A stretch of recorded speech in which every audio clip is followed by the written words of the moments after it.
Good evening, and welcome to a special episode of Talking Common Sense. Lately, regrettably, there's been accusations against myself and record label founder Chris Reeves of Ska Punk International. Tonight, we get to sit down with Chris, discuss those issues, the future of the label, and how intoxicated he was when he signed me to it. Unfortunately, this green screen is a bit shit, so we'll have to cut away to the interview. Hi Chris, and thank you for joining us on Talking Common Sense. Sorry about the cramped space, it's my bedroom. Chris? Chris, you there? Hello and welcome to the Ska Punk International Direct. I'm Chris and I'll be your host on this crazy journey. Hang on, I'm supposed to be interviewing you. Whoa, wait, hold on! I'm supposed to be talking about how people say that I bully you all the time. I've got no idea why, but it's like an in-joke and you find it funny. Some of the stuff at least. Stop with the stupid accent that you do when you do these fucking videos. You're going to have to talk in your normal Texas accent to do this because you're not going to be able to keep it up for an hour. This is a straight interview. Common sense kid. Common sense kid. Stop. Yeehaw! Goddamn, Craig, you right. I couldn't possibly keep that up for another hour. So there, Common Sense Kid. Today we're talking about your new album, A for Effort, E for Attainment. Now, I thought you wanted people to take you more seriously. I can be serious. I'm a very serious person. I'm only funny online because there's so much fucking horrible stuff online. So, you know, you've got to sort of brighten up people's day. But this album is completely serious, and I'm taking it very serious. Tired of taking the same old boring selfies? Trying to get that aesthetically pleasing look? Are you trying to look more ska? Download the Ska Punk International Chris Reeves face filter now, and you can make your selfies look more Chris and more ska. You want more Chris? You've got it. Chris, you're Chris, cool Chris. Everybody's fucking Chris. And remember, wherever you are, it's ska. The thing is very serious. I'm sat here talking to you. No, there's no more jokes. Well, I know you can be serious. Now, the first song on your album is called Monsters. Why don't you tell us a bit about that? Monsters is about me at nighttime.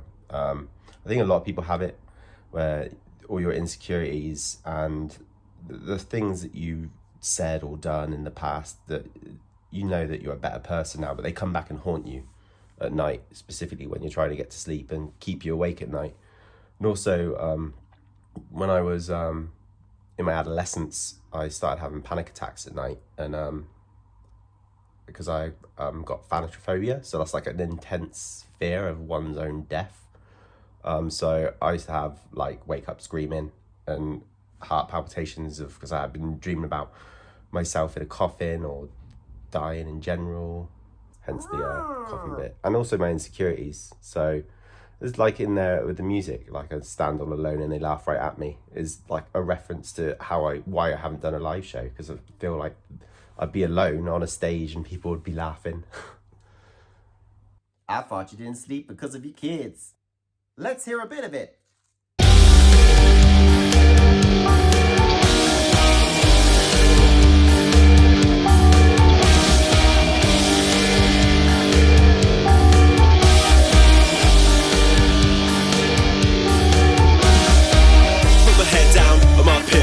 Close my eyes, but oh shit, oh no. Creeping thoughts invade my mind, and a light on my face to kill some time. Feeling stuffy and uncomfy, put some tunes and the bass is pumping. But now the veins are throbbing in my temples, a sinister looking creature clings the wall like a stencil. Here comes the night again, it's calling. Here come dreams again, I'm falling. Here comes the night again, it's calling. The months on my bed are the ones in my head. I try to go to sleep, but I'm stuck with the living dead. That's a creepy ass song. Now, the second track is Blinded by a Black Hole. Now, you remember, but Craig here photoshopped my ass on a picture to market it. Won't be the last time. What the fuck was that? Nothing. I cannot believe that In Defense of Ska retweeted that shit. Ludicrous. Tell us about this song. So Blinded by a Black Hole is about a relationship that's gone bad. I mean, when you're younger, you can get in a relationship where you're codependent on each other, but you don't really realize that that relationship then gets toxic. So the name of the song is that you worship this person like people used to worship the sun, and after 20,000 years, you might have thought that we had moved on. And then that sun that you were blinded by because you were staring directly into it, so to speak, has become a black hole and it just sucks all the energy away from you and you become blinded to it. That makes sense? Yeah. I wrote the piano bit at the beginning and then I added the synth in. I was like, oh, this sounds so cool. I love pendulum. So I wanted it to have that kind of feel to it. So, and that's how it turned out, basically. Let's have a listen.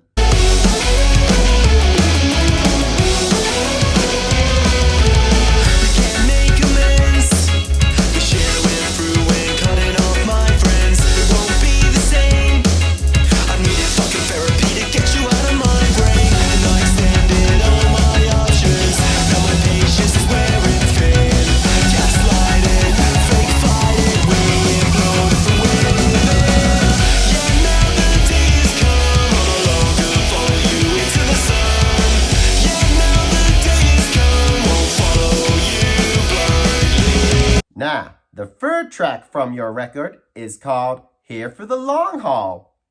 What can you tell us about this song, Craig? Here for Long Haul is about long-term relationships. This song is sort of like a follow-on from Maybe It's a Midlife Crisis, because I was writing it around the same time. I've been with my other half for 11 years this year. So there'll come a time in a relationship where it starts out and it's all lovely and whatnot, and then life just becomes over and you don't have as much time for each other, and you don't make those efforts that you do, and getting in a rut, but then having these moments of clarity where you're like, I still love you the same that I did when I first met you. And yeah, so this song's for my other half. She probably hates it. It's a fun song. No, I like Jaya the Cat, and they write these songs like love songs, but they're like not love songs in a way, and they're real fun, and they're sort of like a little bit tongue-in-cheek. So that's what the bridge is like. It's super cheesy. The cheesiness of the bridge, I wanted it to be like sort of, you know, when you can imagine Madness doing something like that. That's what I had in my head, at least, anyway.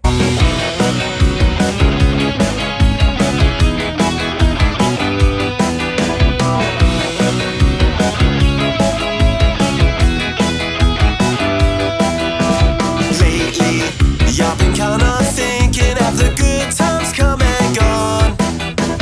Snoring, lying on the sofa with your comfy jammies on. But tonight, the moon is just right to spend another drunken evening with you. But tonight, the stars align right to spend another drunken evening with you. Walking home, dancing in the rain, street lights hidden brighten up your face, and I see the spark deep within your eyes. And for once in a while, I don't feel dead inside.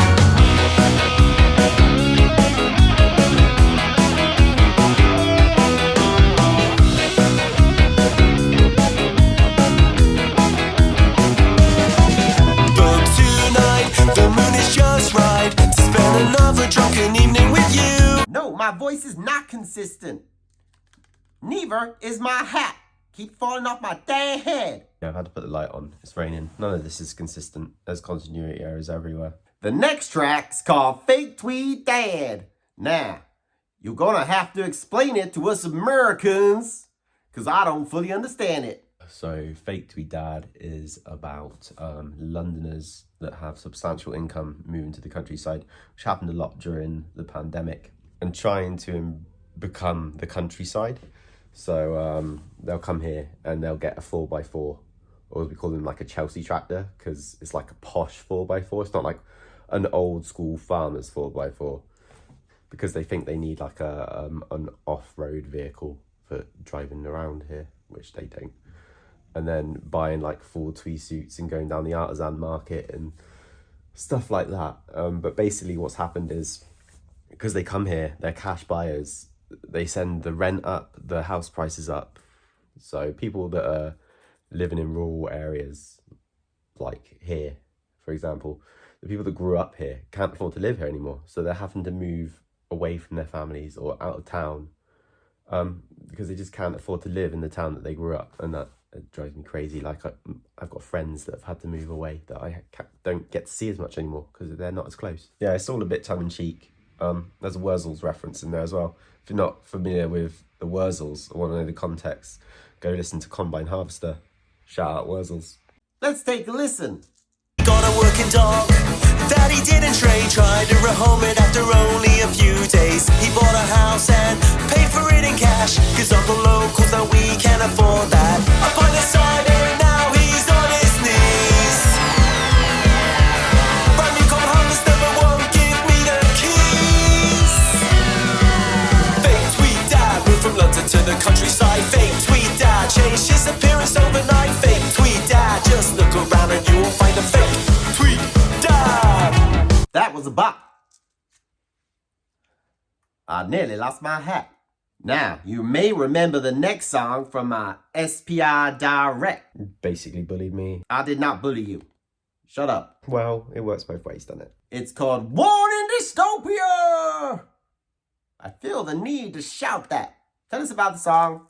War in Dystopia is a lot about what's going on in this country. And pretty much the entire world, it feels like at the moment. It's like a case of doom scrolling through your phone and just becoming so cynical about everything that you see and hear and what people are doing. It's just like the rich getting richer while fucking people are struggling and having to go to food banks, and there's child poverty, and there's rich people arguing about how kids shouldn't get free school meals and then trying to patronizingly tell people how to cook. It's like, go fuck yourself. And it's basically just a pent-up rage that I had with that. And it's more like a madman's scrawl. So I wanted to tell like a story, effectively, of someone that's just isolated themselves from society because they just feel it's collapsing. That's why I didn't have a chorus in it, because I felt it would detract away from that sort of imagery, I guess, without trying to sound pretentious. And then I added the dubstep bit in because it's like, just felt like an explosion in your head, and that's the breaking point there. And then there's the calm after the storm of having that breakdown, I guess. Let's have a listen. And meanwhile down an alley, a snake gathers a crowd, hissing a massive untrue creating division all around, all the while proclaiming that he is just like you. Again, it's just another lie for power he must accrue.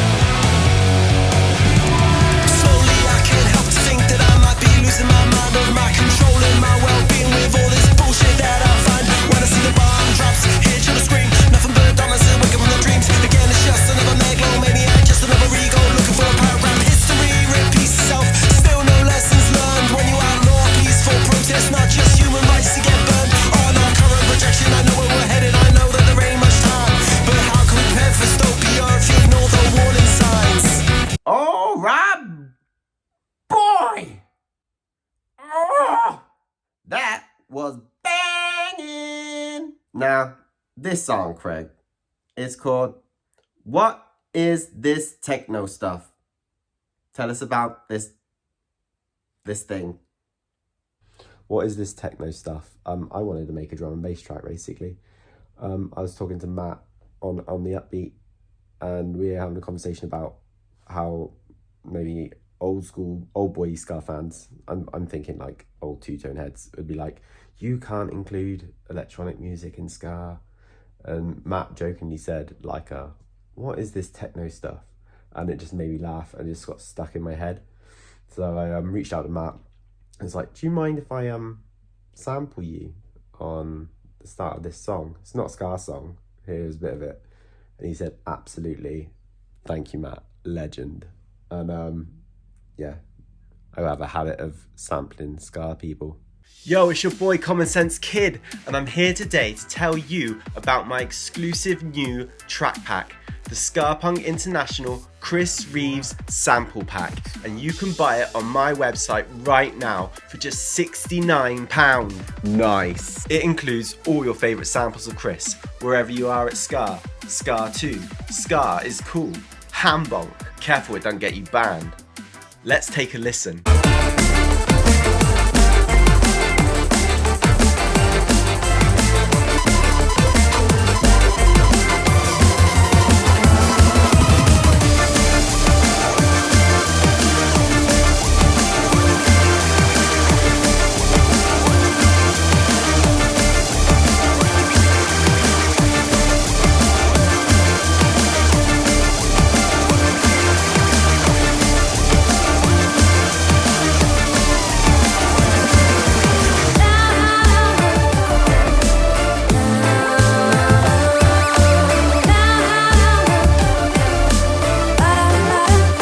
Do you know the amount of crap you're gonna get on Reddit for this?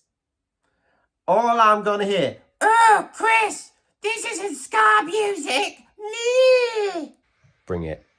We all know Joey. Told you I'd get you back for that. Yeah, you did tell me you'd get me back for that. I only helped him edit the video. Hey, you still involved in it. I love you. Do you though? I try my best for you, Craig. Oh, God.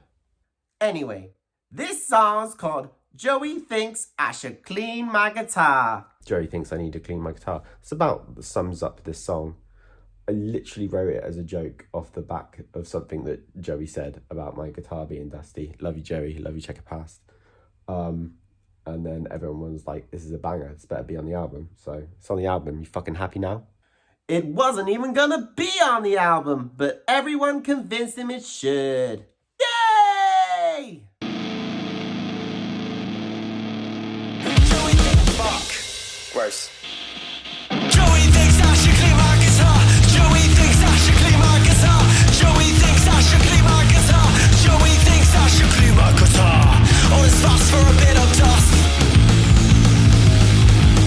What's the problem with a bit of rust? Bacterial infection on my skin, telling me I should change my strings. Joey thinks I should clean my guitar. Joey thinks I should clean my guitar. Joey thinks I should clean my guitar. Joey thinks I should clean my guitar. Goddamn, Craig, you right. Now, the next track is a cover of the Gorillaz song Tomorrow Comes the Day. What can you tell us about this song? Tomorrow Comes the Day. Why did I cover it? I love that song. I always felt like it could be like a real dubby song. It's got the melodica in as well. Any excuse to play the melodica. Melodica gang, rise up.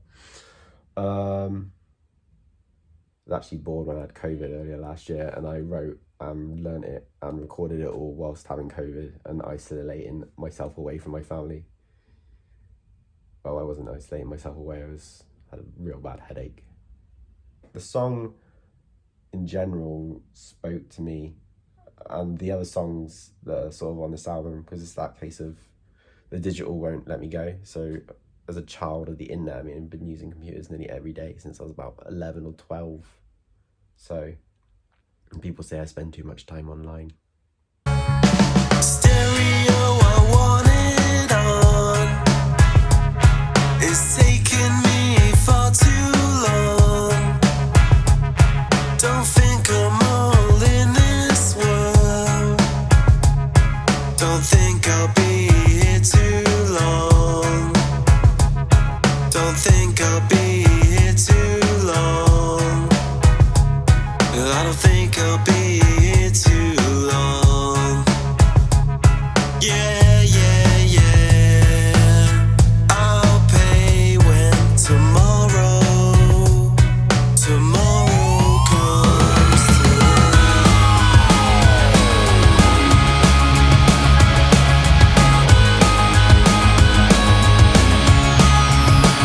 Oh, more fucking drum and bass on a ska punk record. I hate you. The next song goes hard. It's called Panic what can you tell us about this song? Like I touched on in Monsters, I used to have panic attacks. So back then when I was younger, it wasn't really talked about much. So I didn't really know what's happening. It fucking terrified me. And I physically hurt myself by punching myself in the head to get thoughts out. As I've got older, I get like anxiety attacks and panic attacks still. But I sort of control them a bit better now. But it's like, I was having a panic attack when I started writing the lyrics for it, because just get it out of my head and distract myself. So it's sort of like how I feel when I have one. The bridge, I wanted to sort of have the two sides of my head. So like the rapping bit is like an inner monologue, and then the other bit is generally how I feel sometimes. There's times, especially now I've got kids and stuff, where you have them and you don't want to subject them or your other half and family to that. So that's why I feel I'm better off alone sometimes, because I don't want to suck people into it. Losing focus and vision's blurry. I smack up the side of my head. Heavy breathing, yet I'm reeling from all these negative feelings, and I can seem to clear my mind this time. And when the feeling takes a hold, I don't know where to hide. There's only panic in my mind. My eyes are open wide, it's just chaos inside. There's only panic in my mind. Trepidation takes a hold of me. I close my chest, it's getting harder and harder to breathe. All I hear is static in my headspace. Look at my reflection, see the look of dread in my face. Am I an addict to this panic? As I'm always symptomatic, and every day it goes on and on. Bleed from home and a respite for one day, and it's gone. But it slowly eats away at me, consuming every part of me. And here comes the wave that we call fear and anxiety. I bleed for the day, the people don't need the time to breathe. And last but not least, a song called Let's Press Reset. That sounds fun. Why don't you tell us about it? The start of that song's about a boy here called Arthur, who was basically tortured and murdered by his dad and his stepmom. And social services didn't intervene. And he's about the same age as our little boy, and we just sat downstairs crying over it. It's like, how could anyone do something like that to a little kid? And the stuff in Ukraine happened, and then the space race stuff happened, and it's just like, you fucking millionaires trying to commercially go to space for your own fucking ego, when you could sort out the problems at home. Like, the environment is the main example that I thought of at the time. It's just like, this shit has been going on for fucking years. We had Captain Planet when I was at school, and yet fucking still there's climate change deniers. It's like, how have we got to this point? As a society, how have we got here where this is still an issue that hasn't been resolved? It's insane. And I'm bringing kids up in this world, and yeah, let's just press reset on it. The whole bridge, I went through like open archive for like 2 days, I think it was, like scouring old documentaries and news footage and finding bits, far too many bits that are still relevant today. Like, everything in there is still happening, and these documentaries are from decades ago, and it's still happening because history repeats itself and we still don't learn the fucking lesson. Jesus Christ! This country's looking bleak tonight. The blues and twos go by, they're flashing so bright. A child has taken the final breath. Another innocent life that they failed to protect. And I'm feeling down on the world again.